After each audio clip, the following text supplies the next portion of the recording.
ज्ञान दर्शन नायकाः चारित्रार्णव गंभीरा मोक्ष मार्गोपदेशकाः इच्छामि बन्ते आयरी वृत्तिकाउत्सव पदसारुच्यं सम्मणान सम्मदोत्सव समचर्युत्ताणं पंचविहाचरणम आयरियाणं आयरादिसुत्ताणोपदेशाणं वज्जायाणं तीरेण गुणपालरेयाणं सप्तसावनं स्याणचकालं अंचेमि पूजेमि वन्दामि नमं सामि दुःखकौकमुखौ बोहिलाओ सुवेगमनं समाहि मरणं जिन गुण संपत्ति होदुमच्छं मोक्षमार्गस्य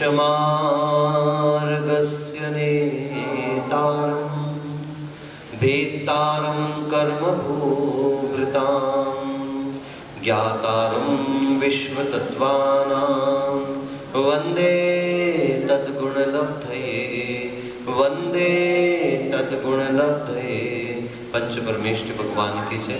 मूल नायक श्री 1008 पार्श्वनाथ भगवान की जय। आचार्य भगवंत उमा स्वामी महाराज की जय। आचार्य भगवंत श्री पूज्यपाद महाराज की जय। चारित्र चक्रवर्ती आचार्य शांत सागर जी महाराज की जय। आचार्य गुरुवर्य अभिनंदन सागर जी महाराज की जय। द्वादशांग जिनवाणी माता की।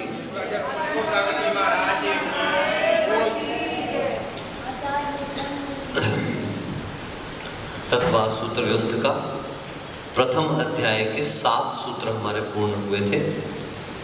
नाम, स्थापना, द्रव्य भाव आदि निक्षेपों को और जीवादि पदार्थों को, सम्यक दर्शन आदि रत्नत्रय को जानने और जनवाने यानी कि स्वयं जानना और दूसरों तक पहुंचाने के लिए विभिन्न विभिन्न जो उपाय बताए जा रहे थे, उसमें सप्तम सूत्र में निर्देश, स्वामित्व, साधन, अधिकरण, स्थिति और विधान, इन 6 तरीकों से हमें पहले एक तरीका बता दिया।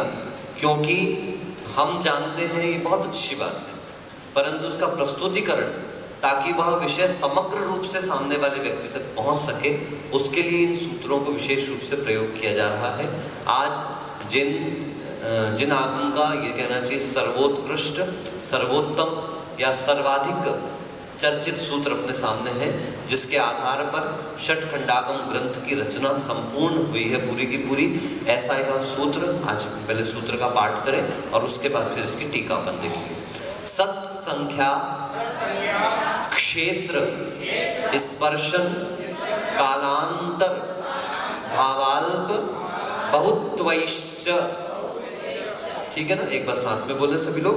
सत्संख्या क्षेत्र स्पर्शन कालांतर भावाल्प बहुत्वैश्च।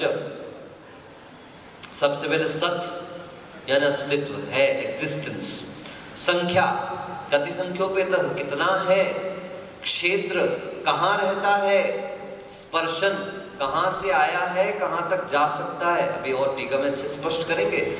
काल उसकी स्थिति कितनी है, उसका टाइम पीरियड कितना है, अंतर उसके होने और नहीं होने और फिर होने के बीच में कितना डिफरेंस है, ये अंतर।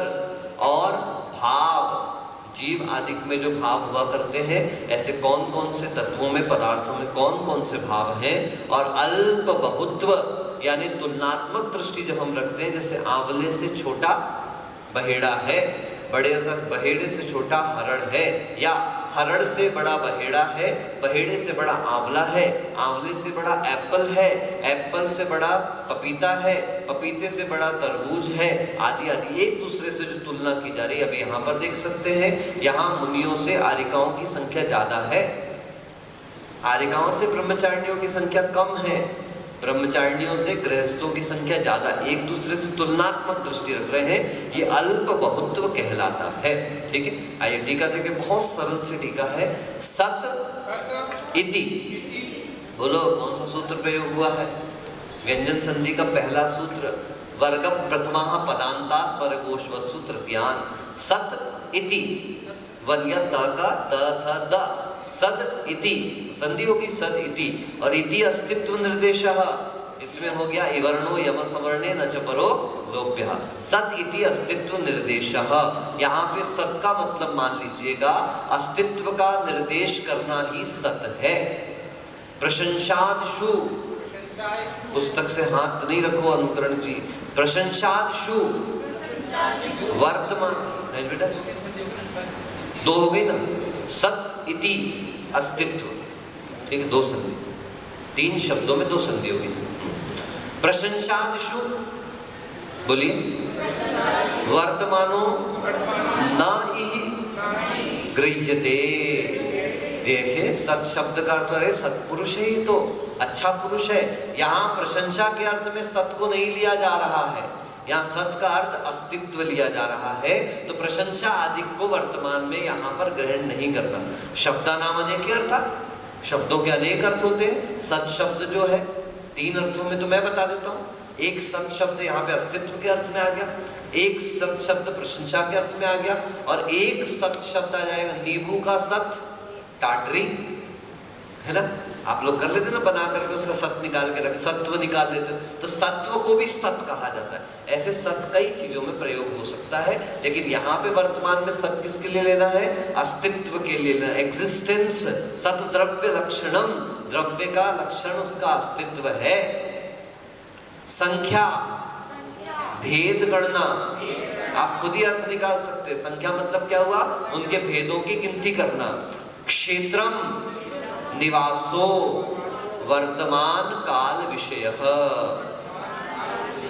उस जिसकी चर्चा चल रही है उसका निवास, वर्तमान में उसका काल, जो वर्तमान काल में जहां निवास है उसको क्षेत्र कहते हैं। तदेव, तत्एव, क्या है? तत्एव, तदेव। स्पर्शनम त्रिकाल गोचरम, उसी जीव का त्रिकाल गोचर जो है वो स्पर्शन कहलाएगा। वर्तमान में यहाँ पर है क्षेत्र, कहाँ से आया है, कहाँ जाने वाला है, ठीक है। त्रिकाल विषय मतलब अतीत और भविष्य, वर्तमान से जुड़ा हुआ। बहुत अतीत बहुत भविष्य नहीं, इसी वर्तमान से जुड़ा हुआ अतीत और भविष्य जो है वो कहलाता है स्पर्शन। कालो द्विविधः, काल 2 प्रकार का, मुख्यो व्यवहारिकश्च, एक तो मुख्य काल होता है और एक व्यवहार काल होता है। तयोः उत्तर अत्र निर्णयो वक्ष्यते, इस मुख्य और व्यवहारिक काल का निर्णय तो आगे करेंगे, ठीक है ना। अभी काल की ज्यादा चर्चा यहाँ पर नहीं कर रहे। अंतरम विरह कालः, अंतर का मतलब हो गया विरह काल। विरह काल का मतलब आपने कब आहार किया था अनुचरण सागर जी? कल। अब कब आहार करेंगे? तो आपके आहार का अंतर कितना हो गया? 48 घंटे। कितना हो गया? अपन लोगों का अंतर कितना हो गया? 24 घंटे। आई बात समझ में? यानी एक वस्तु के उसी वस्तुत्व के रूप में होने में उसके बीच में जो डिफरेंस होता है उसको विरह काल या अंतर कहा जाता है, डिफरेंस, ठीक है। भावः औपशमिकादि लक्षणः, है ना। उपशमिक, औपशमिक, औदैहिक, छायिक, छायोपशमिक, पारिणामिक आदि जो है इस लक्षण वालों को भाव कहा जाता है। यद्यपि उसका वर्णन दूसरे अध्याय में किया है, लेकिन यहाँ पर प्रसंगवश भाव के साथ औपशमिक आदि लिखा।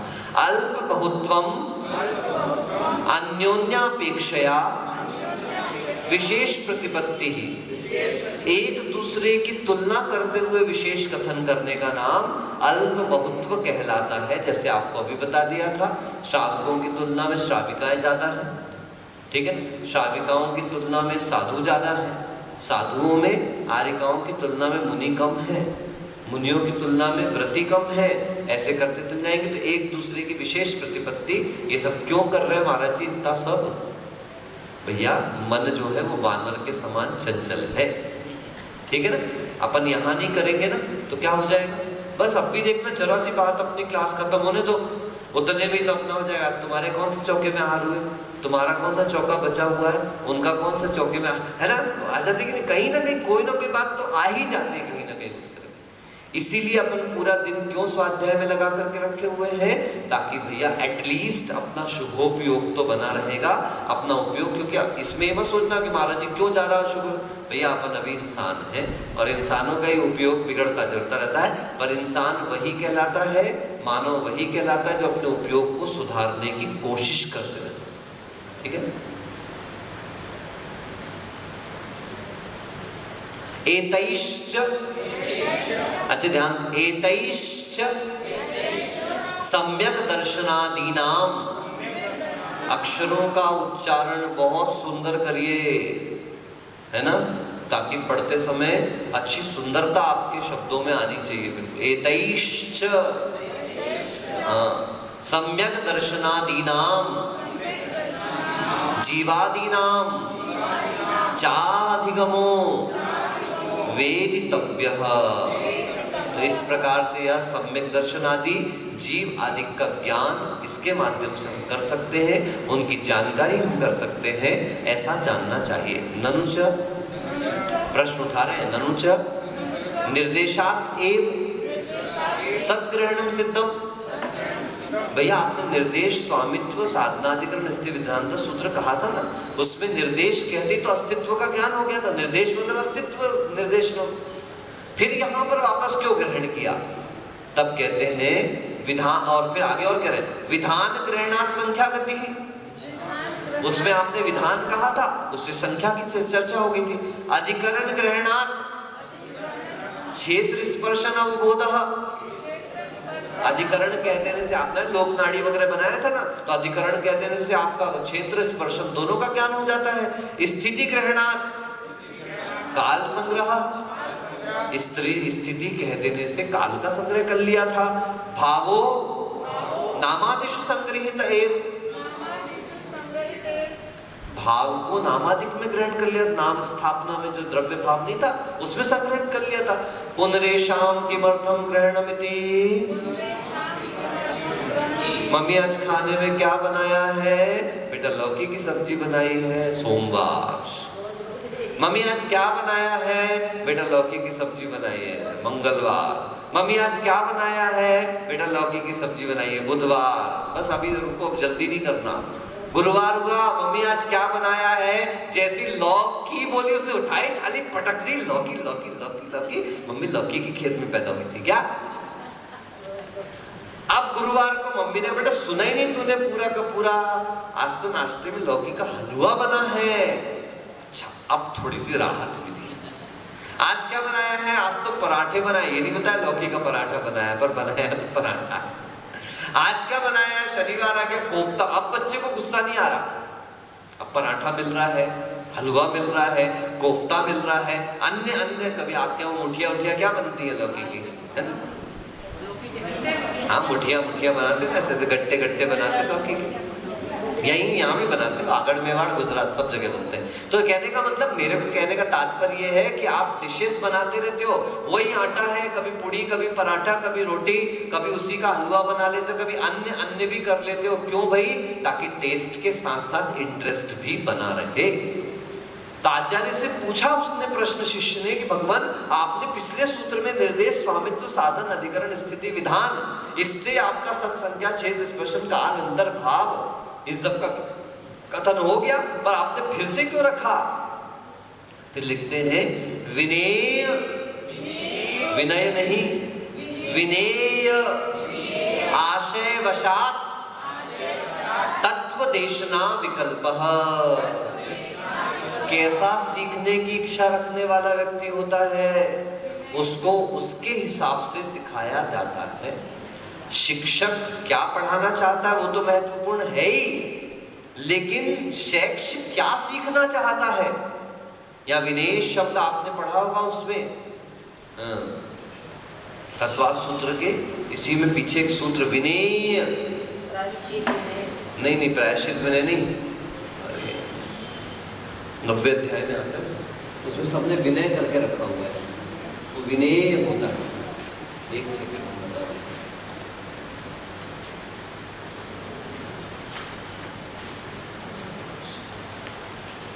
याद रहता है, समय पे याद नहीं आ रहा। विनय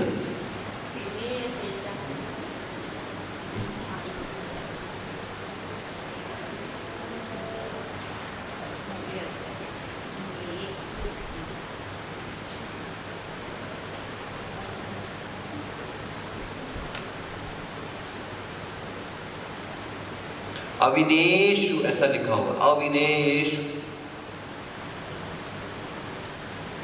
माध्यस्थ भाव लिया है, किसके लिए आया है?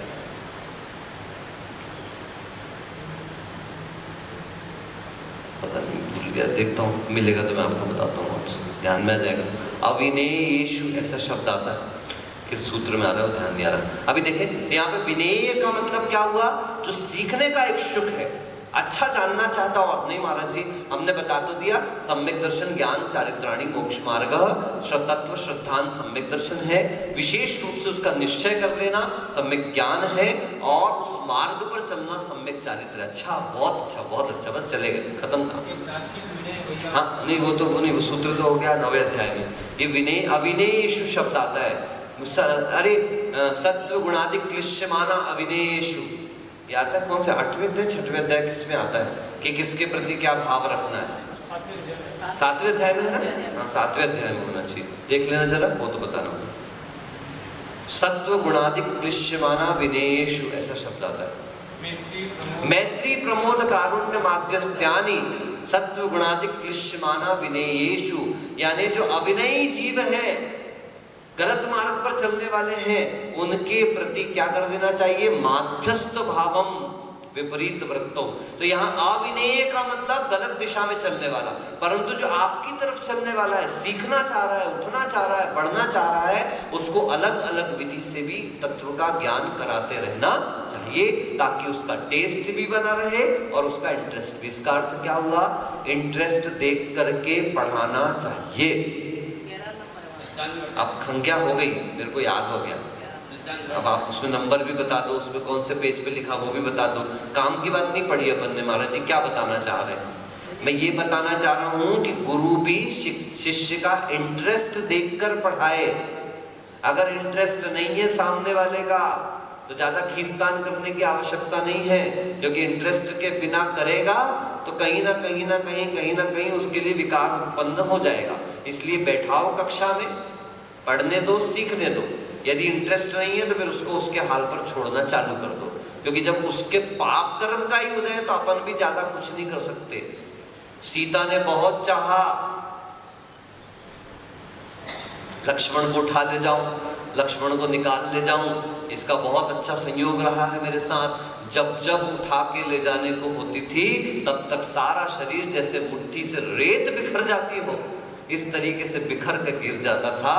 चाह करके भी उसको निकाल करके 16वें स्वर्ग का इंद्र, प्रतीन्द्र, रिद्धि संपन्न, वैभव संपन्न, सम्यक दृष्टि, आने वाले समय में तीर्थंकर का गणधर बनना है जिनको। कौन से तीर्थंकर का? रावण का, जो उठा के ले गया था कि गणधर तो मेरा बनना है, तो राम के चक्कर में कहां पड़ रही है? गणधर तो मेरा बनना है, तुम कहां इस भाव में राम के चक्कर में पीछे आके घूम रही हो करके। आखिर वो तुमको छोड़ेगा, देख लेना, राम छोड़ेंगे तुमको, देख लेना। आ करके लौट करके तुमको मेरे ही समोसर में बैठ। रावण इसलिए लेके गया था, आप पॉजिटिव सोचिए। रावण कह रहा था उससे, सीता से, राम तुझे छोड़ देगा, देख लेना, मान जा। लेकिन सीता नहीं मानी, और आखिर 5 बार छूटी, तब भी उसको एहसास नहीं हुआ। फिर जब अंतिम में एहसास हुआ तो फिर वो छोड़ करके गई कि 5 बार आपने मुझे छोड़ा है। मुझे प्रकृति ने, पुण्य ने 5 मौके दिए थे। जब आपने वरमाला डालने की बात आई तब काश मैंने आपके गले में वरमाला डालने की बजाय, राम के गले में वरमाला डालने की बजाय ये पुष्पमाला प्रभु के चरणों में डाली होती तो मुझे इस प्रकार का तिरस्कार सहन नहीं करना पड़ता। जब वनगमन किया आपने तो मैं मूर्ख निकली, पतिव्रता बनने के चक्कर में। आपको मिला था वनवास, आप जाते, लेकिन मैंने आपका अनुगमन किया। काश उस समय किसी मुनि या आरिका का अनुगमन किया होता तो आज ये तिरस्कार सहन नहीं करना पड़ता। तीसरी बार मौका मिला था, लेकिन वो हिरण के चक्कर में, क्या उस हिरण के, स्वर्ण मृग के लालच में मैं आ गई और मैं फंस गई। और उस समय मैं यदि मर्यादा का पालन करती तो अकेला पुरुष चाहे साधु ही क्यों ना हो, मुझे अपनी मर्यादा की रेखा क्रॉस नहीं करना चाहिए था। मैंने क्रॉस करी, फंस गई। तीसरा चुनाव भी गलत हो गया मेरा। चौथा चुनाव कि जिस समय रावण के यहां मुझे रखा गया, मेरे पास मौका था, मैं वहीं से निकल करके व्रत आदि ग्रहण करके चली जाती, सब कुछ कर लेती, लेकिन उसके बावजूद भी मैंने वहां पर आपका इंतजार किया।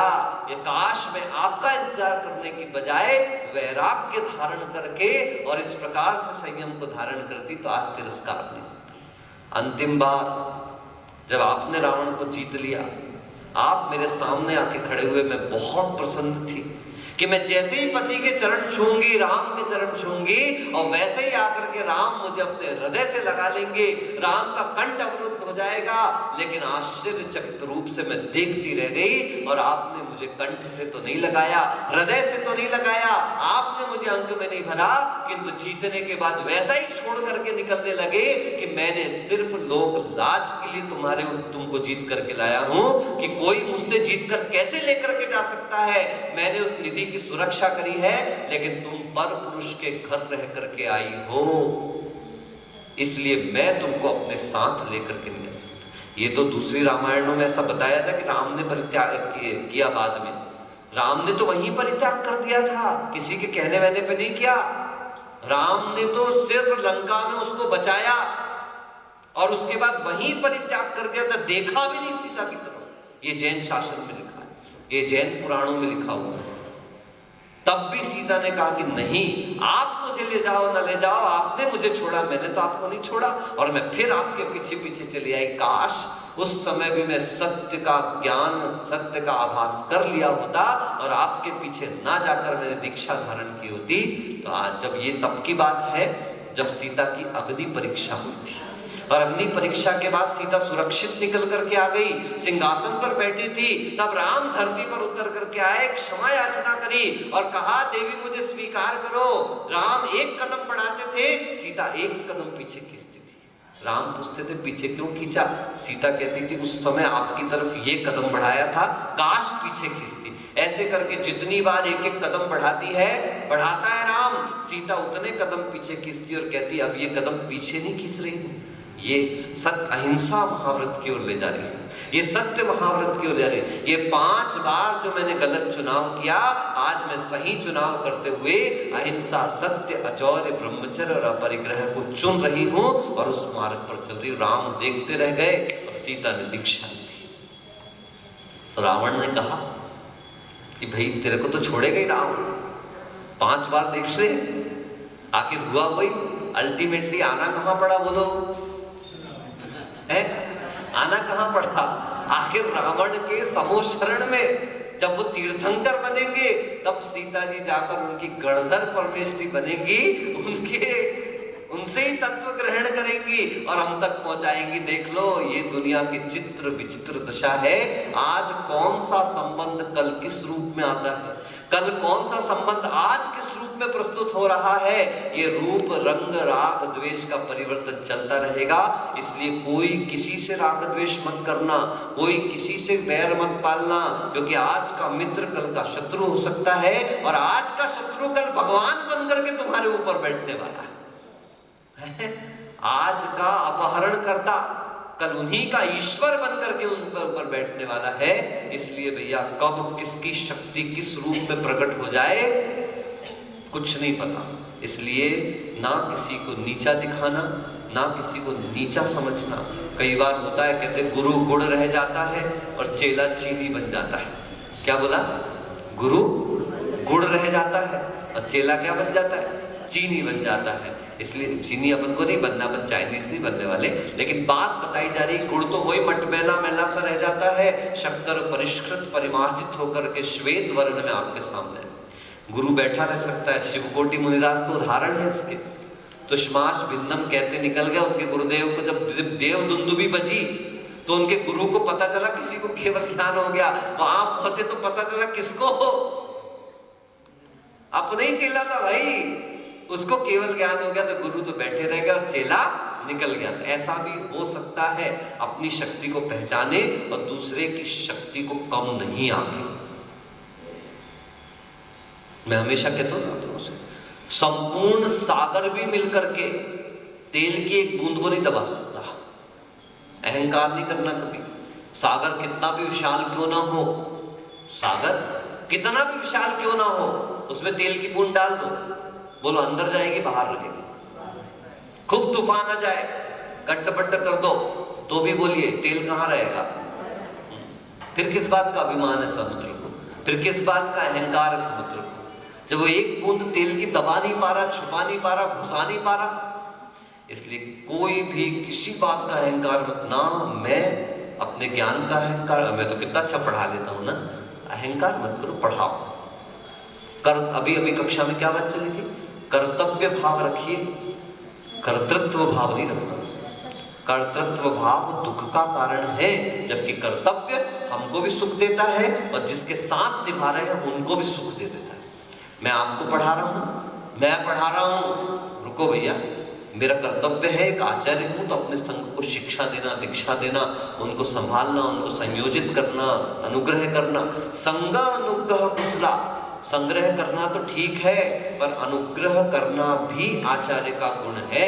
दीक्षा दे दी बस नहीं, उनको कैसे चलना, उठना, बैठना, इन सब चीजों के बारे में निर्देशित करना भी आचार्य का गुण है। संग्रह अनुग्रह कुशल, ठीक। आइए देखते हैं। तो विनेय आशय वशात तत्व देशना विकल्प, जो पढ़ने वाला शैक्ष है, अध्ययन करना चाह रहा है, वो किस प्रकार का अध्ययन करना चाहता है, उसके अनुसार भी यहाँ पर हम अपनी कथन शैली को रखते हैं। केचित संक्षेप रुचि, कुछ ऐसे हैं शॉर्ट में ही समझ जाते हैं।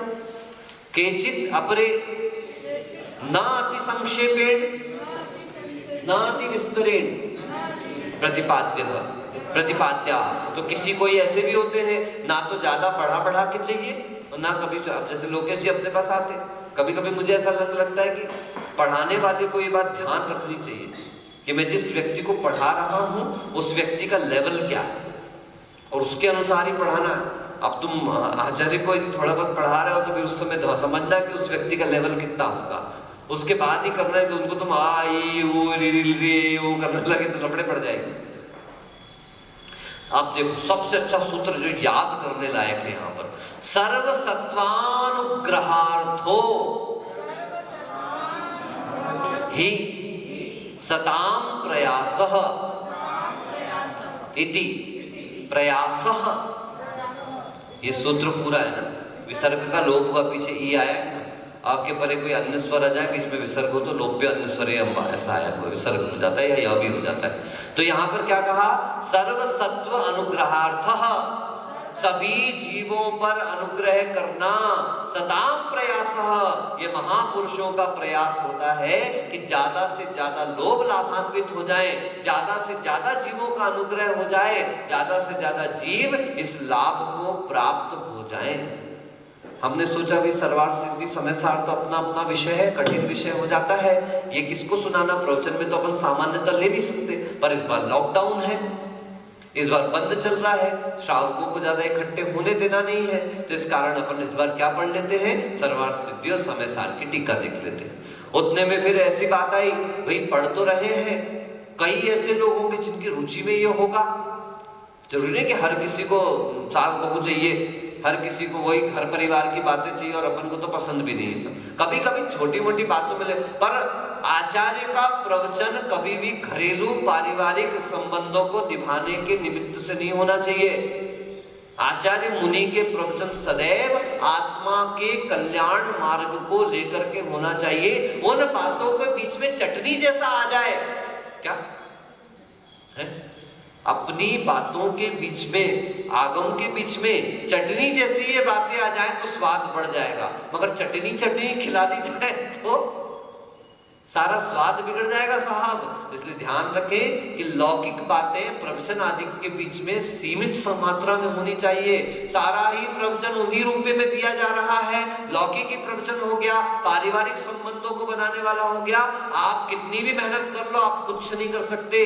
ये सिर्फ अपनी अपनी ख्याति प्रशंसा के लिए अपने घर से निकलने वाली मैगजीनों पर, अपने स्वयं के संग से, अपने जुड़े हुए लोगों से निकलने वाली मैगजीनें निकलती हैं और उसमें अपनी ख्याति बढ़ा चढ़ा करके दी जाती है। ये बिल्कुल अच्छी प्रवृत्ति नहीं लगती। मेरा संग है, अब मैं एक अनुभव वाणी निकलवा दूं, ठीक है, अब उसमें मेरी प्रशंसा मेरी प्रशंसा मेरी प्रशंसा, क्या है ये सब? या फिर आपको देना तो फिर आप सभी साधुओं का व्यवस्थित तरीके से वो निकालिए। और अब तो पत्र पत्रिकाओं से बचन तो ही अच्छा है, दुनिया भर की पत्र पत्रिकाएं निकल रही, कोई पढ़ता तक नहीं है। मैंने देखा फोटो देख लेते उतना ही बहुत है और आगे निकाल लेते। पड़ी हुई है आपके लोहारिया के जिनवाणी भंडार में सैकड़ों की संख्या में कचरा सी ऐसी पत्रिकाएं जिनके पेज तक नहीं पलटे गए। और इस बार मैंने आपके यहाँ जो पिछला चतुर्मास हुआ तो उसकी वो देखी अभी विधान के कार्ड, पंपलेट वगैरह, पत्रिकाएं देखी, इतने वेस्टेज पड़े हुए हैं, अच्छी क्वालिटी के बिल्कुल चीजें, एक एक पत्रिका 20-20, 25-25, 30-30 रुपए की हो। बाप रे, अभी लॉकडाउन में देखो कैसे कैसे आप कमाते हो पैसा। एहसास हो रहा है रुपये का, कीमत पता चल रही है पैसों की। सोचिए, विचार करिए, आपको तो क्या पता चले, टीचर हो, उनको पता चलता है जो दुकान में जाके दुकान खोल खोल करके बैठते हैं। ऐसी कंडी, आपका तो पक्का था भैया कि नहीं भी 3 महीने लॉकडाउन होगा तो भी हमारी पेमेंट तो मिलेगी, थोड़ी बहुत कट पिट के मिलेगी, मगर घर बैठे भी मिल जाएगी। मगर जो व्यापारी व्यवसायी लोग हैं उनकी क्या स्थिति होगी, इस पर तो विचार करें।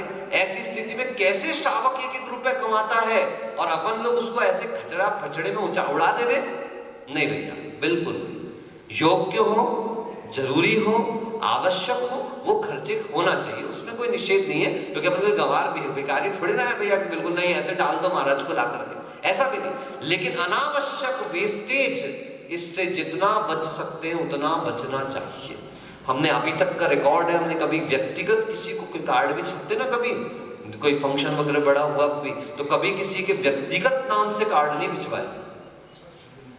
ये तो घर परिवार जैसा हो गया भाई, घर परिवार की शादी ब्याह के कार्ड भेज रहे हैं अपन उसमें। अब उसमें कार्डों में नई एक सिस्टम है, आमंत्रित अतिथिगण। तो क्या बाकी लोग कीमती नहीं क्या? अब हमने उन्हीं लोगों को, अब उसमें यदि हमारे एक आध दो आदमी का नाम छूट जाए भाई धोखे धड़ाके, वो आदमी सबसे पहले कार्ड नहीं देखता, महाराज ने देखेगा कौन कौन से हैं, वो देखता आमंत्रित अतिथियों में मेरा नाम है कि नहीं है तो अच्छी बात है, और नहीं है तो ये तो उनके अहंकार की पुष्टि होगी साहब। मंचों पर भी हम तो रिक्वेस्ट करते हैं, ये प्रवचन जो भी सुनता हो, हर्षित भैया कभी भी हमारे दर्शन करने के लिए आए तो कभी ये मत भावना लेके आना कि महाराज मेरे को आगे बुलाएंगे, श्रीफल चढ़ाने आ जाओ, मंच पे टीका लगवा दो, ये कर दो, वो कर दो। नहीं, बिल्कुल आप तो बिल्कुल शिष्य बन करके आओ। क्या बन करके आओ? समर्पित भाव से आओ। गुरु ने देख लिया बहुत है रे अपने लिए, मंच पे क्या टीका टिप्पणी करते रहना। ये खुद तो प्रशंसा से उठ रहे, गुरु के सामने मालाएं पहनाई जा रही हैं, उनका सम्मान किया जा रहा है। मोमेंटो की तो ऐसी हालत हो गई है कि कई साधुओं से जुड़े लोग जो उनके अधिवेशनों में जाते हैं, उन्होंने खुद अपने मुख से हमसे महाराज जी ये बात कही है कि महाराज जी अब तो हमने महाराज को हाथ जोड़ दिया कि अब आप हम लोगों को मत दो, अब नए लोगों को दो। क्योंकि हमारे घर में हम आपसे 15 साल से जुड़े हैं, 18 साल से जुड़े हैं, साल के 3 फंक्शन में हम आप आते हैं, आपके दीक्षा दिवस पे, आपके जन्म दिवस पे, एक राष्ट्रीय अधिवेशन होता है, फिर एक संभागीय अधिवेशन होता है, ये 3-4 तो हमारे मोमेंटो इकट्ठे हो ही जाते हैं। कहां तक इकट्ठे करेंगे? हमसे पूछा अशोक जी ने, महाराज जी मोमेंटो तो नहीं छपा था? मैंने कहा इतने बड़े मोमेंटो सामने बैठे और क्या चाहिए आपको? जो आएगा दर्शन करेगा, साथ के फोटो खींचेगा, ले जाएगा, और मोमेंटो क्या चाहिए? ऐसे भी भगत है, दिल चीर के देख तेरा ही नाम होगा। क्या भाई सही है ना? या बाहर लिख लिख के क्या फायदा?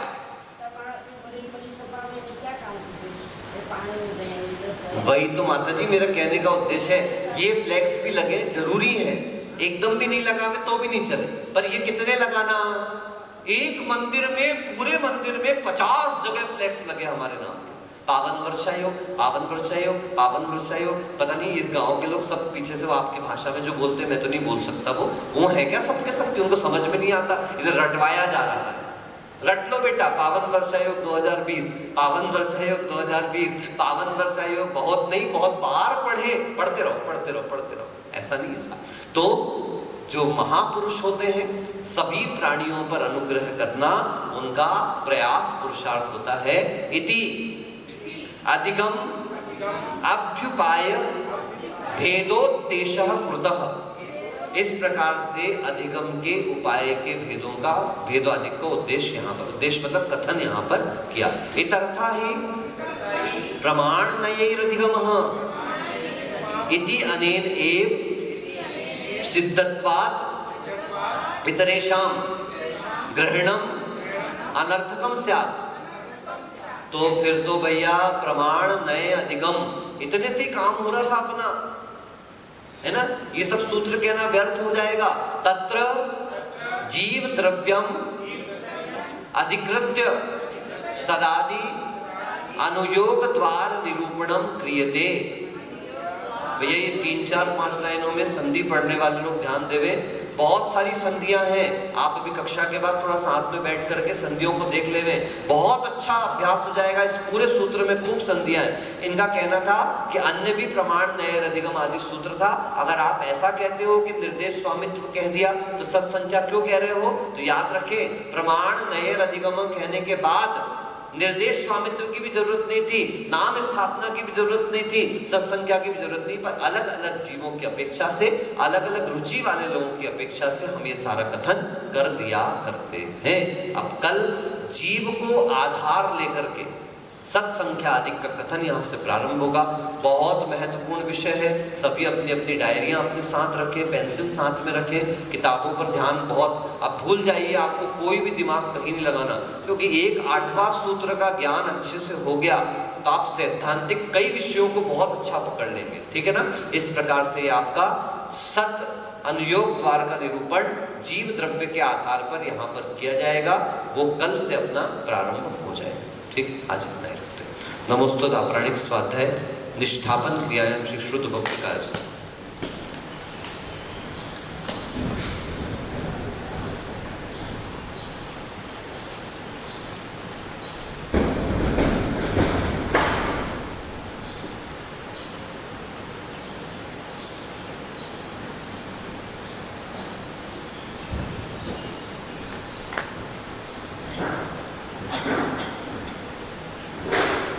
कोटिशतं द्वादश चैव कोटो लक्षाण्यशीतिस्त्रिधिकानि चैव पञ्चाशदष्टो च सहस्रसङ्ख्यमेतश्रुतं पंचपदं नमामि।